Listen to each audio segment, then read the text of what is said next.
A nearly 2-week-long manhunt has come to a close. Kentucky State Police believe they now have the body of Joseph Couch, the suspected I-75 shooter. It's our top story on the night team. I'm Connie Leonard.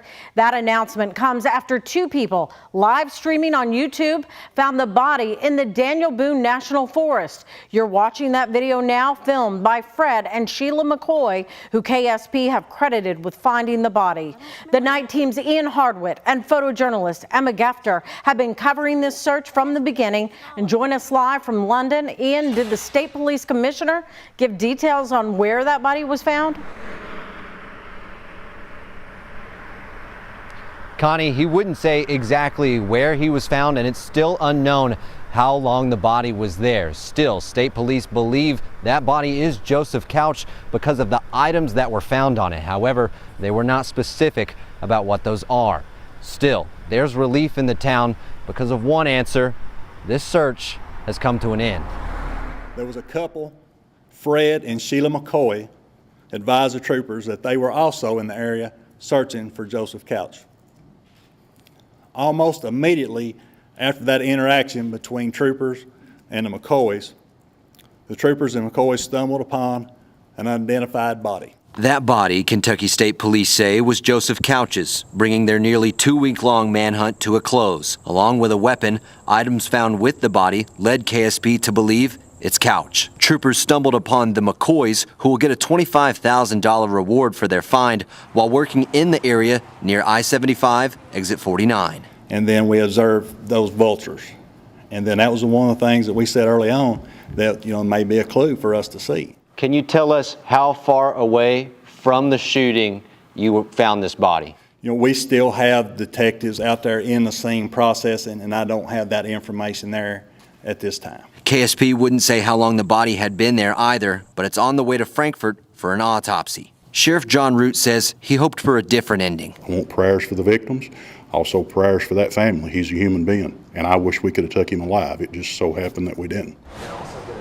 One day after the shooting that wounded 5 people on Saturday, September 7th, Poor Boys on London's Main Street was mostly empty. Now, the crowd's back. Everybody kind of get back into the routine. That's what I'm excited about, because you see people and they ask questions, but nobody knows the answer to them. So now we got an answer, and that's a good thing. The big answer that matters to the people living their lives: this search is over. And as we said before, that body is headed back towards Frankfort for its final autopsy. We're staying overnight in Laurel County, following this story for you tomorrow. For the night team, I'm Ian Hardwitt with photojournalist Emma Gefter. And Ian, can I ask you, after being in Laurel County for so many days, you were back with some of the townsfolk tonight, an overwhelming sense of relief among them?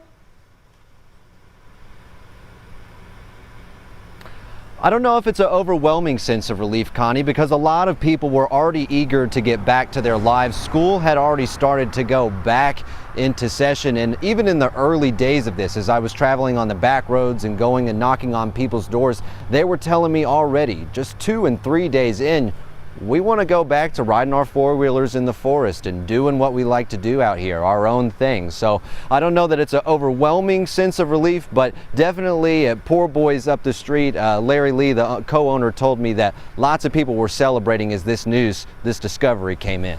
All right, Ian, thank you so much. Looking forward to your reports tomorrow as well.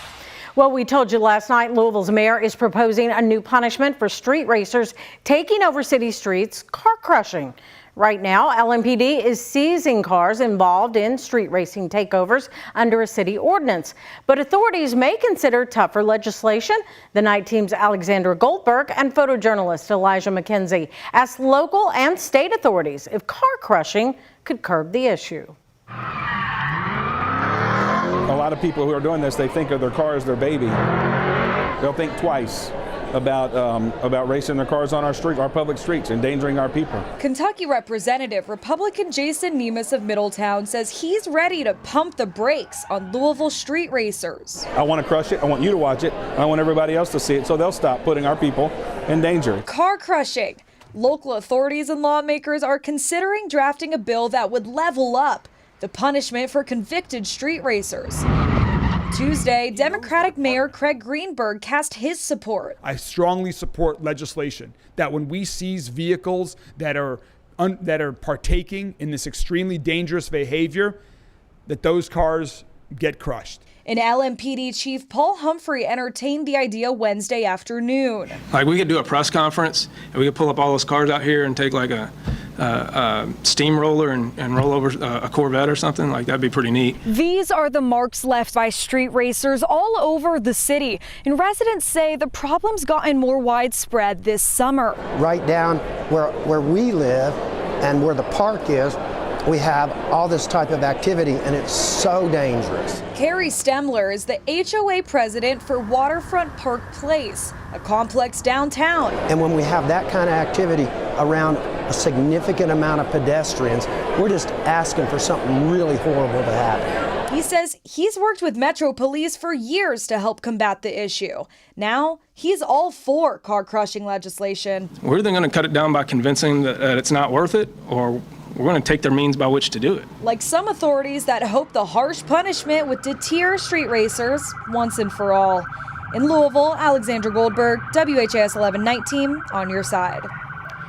Nemes says he's drafting the bill and hopes to get bipartisan support for this upcoming legislative session. He emphasized that once the crime is committed, there would be due process before it's crushed if the bill were to pass.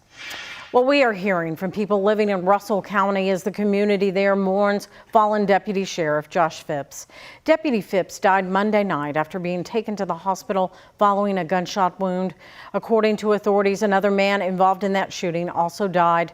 Rita Campbell lives in the trailer park in Russell County where those shots were fired. She told our sister station WKYT that she wasn't home at the time of the shooting, but once she did return home, Campbell said she found the suspect dead inside her own trailer. Apparently got him when he apparently hit the hall and the bedroom, because that's mainly where most of the blood is. Now, no other information has been released about exactly what led to that tragic killing of Phipps. The funeral service has been scheduled for the deputy. It will be held at 2 o'clock this Saturday afternoon at Three Trees Church in Russell Springs, with visitation beforehand on Saturday also from 10:30 to 2. A new proposal to make Louisville safer has been filed in Metro Council. It's called Christopher's Law, named after a Louisville man who was killed in 2020 after being punched in the face by a bouncer at a Highlands bar. That bouncer later admitted to police that he was under the influence of alcohol. The night team's Alex Dieterer spoke with the councilwoman behind it. Christopher McKinney died in January of 2020 after an altercation with a bouncer at Nowhere Bar in the Highlands. We got a crime scene going on right now. I wouldn't wish that heartbreak upon anyone. Louisville Metro Councilwoman Jennifer Chappell is filing Christopher's Law, which would create new and stricter laws on licensing and training requirements for security officers. And we don't want this to be prohibitive on people. We don't want this to be restrictive. We don't want this to equal less security. We just really, again, want to be proactive in making sure that the people that are there to protect us have the knowledge and capabilities to do so. Christopher's Law was first introduced at the state level, spearheaded by Nick Clark, Christopher's widower. I feel like not only making bars a safer place, but also making bar patrons feel more comfortable actually going into a place that they know that, they can go in and have a good time and not worry about this or that. That was Clark back in 2022 in an interview with WHAS 11. Clark said he wants to create a legacy for Christopher while also making sure what happened to him doesn't happen again. Nick's passion just oozes outside of him. Now the legislation is back to the local level, where Councilwoman Chappell is pushing to have it passed. I do think that this is a step in the right direction in saying we're committed to public safety. Clark released this statement Tuesday, saying in part, quote, "While standards and training are required for armed security in the city of Louisville, unarmed security is just as important, especially as it relates to bars and nightclubs, where just about anything can happen in an alcohol-driven environment." Christopher's Law will be introduced to Metro Council next Thursday. In Louisville, Alex Dieterer, the WHAS 11 Night Team, on your side. Today, Kentucky Governor Andy Beshear made the sweeping effort to stop conversion therapy on kids in the state. It's a widely discredited practice that attempts to change a person's sexual orientation by using psychoanalysis and other methods. Today, Beshear signed an executive order that directs state agencies to pull funding and potentially suspend or revoke licenses from therapists reported to be practicing conversion therapy. And while Beshear's order hopes to limit the practice, a true ban would have to come from the state legislature. We're the lawmaking body. He is not. We make laws. Is there a free speech issue with this? Affirmation is one thing that they say that we need to be doing. On the other side, helping kids that are confused. Now, in a joint statement sent by a dozen Kentucky Republican senators, including Senate President Robert Stivers, they said, quote, this executive order disregards the First Amendment rights regarding freedom of religion and speech and violates the fundamental parental rights and responsibilities for their children. However, for some, like Dustin Rayburn, who went through conversion therapy when they were younger, this executive order is a step in the right direction. You know, I was just thinking that, oh my God, this isn't going to happen anymore. Like, this is the first step to protect our youth, and if I could just go back and tell my younger self that, we'd be sitting here today. This would stop. It's just a crazy full circle moment.